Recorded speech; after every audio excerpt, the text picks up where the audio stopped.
Nakikipagtulungan na ang Kamara sa Independent Commission for Infrastructure ukol sa issue ng flood control projects.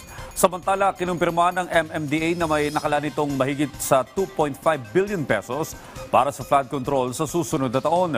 Si Mel Mora sa report.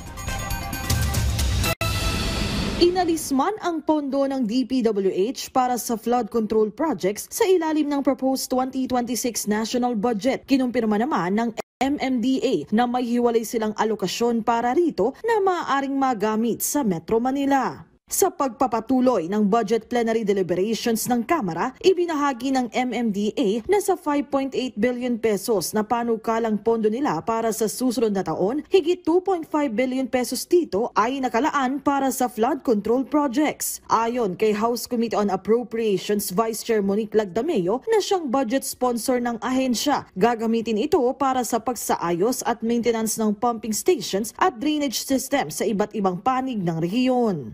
To name a few, it's actually in our General Appropriations Bill.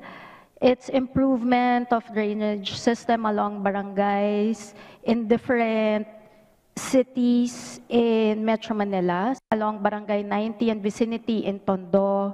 Meron din po tayong drainage improvement along Felix Huerta Street and vicinity in Santa Cruz. Merong improvement of Estero de Santibanez in District 6 Manila. Meron din po tayong similar projects in other cities and municipalities. Ngayong sunod-sunod ang kalamidad sa NCR, binusisi rin ng ilang kongresista ang mga hakbang ng MMDA para maisaayos ang mga waterways sa rehiyon. How can the MMDA credibly claim that the waterways have been declogged and desilted 100%? Samantalang alam po natin, kaya nga po, kahit konting ulan na lang ay alam naman natin yan, tumataas na ang tubig.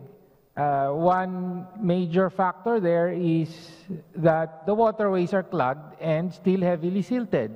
Mr. Speaker, number one, it was a target. It was a target of 100%.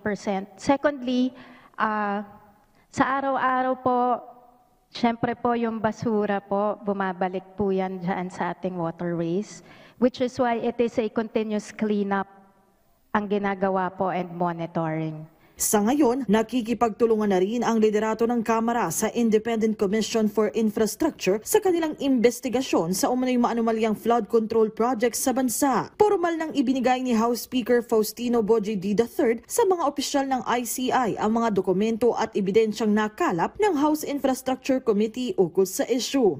Una nang kinumpirma ni Infracom Co-Chair Terry Ridon na suspendido na ang kanilang sariling pagdinig hinggil sa flood control projects para bigyang daan ang full and impartial proceedings ng ICI.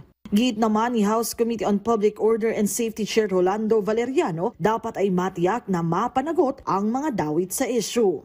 Mel Moras para sa Pambansang TV sa Bagong Pilipinas.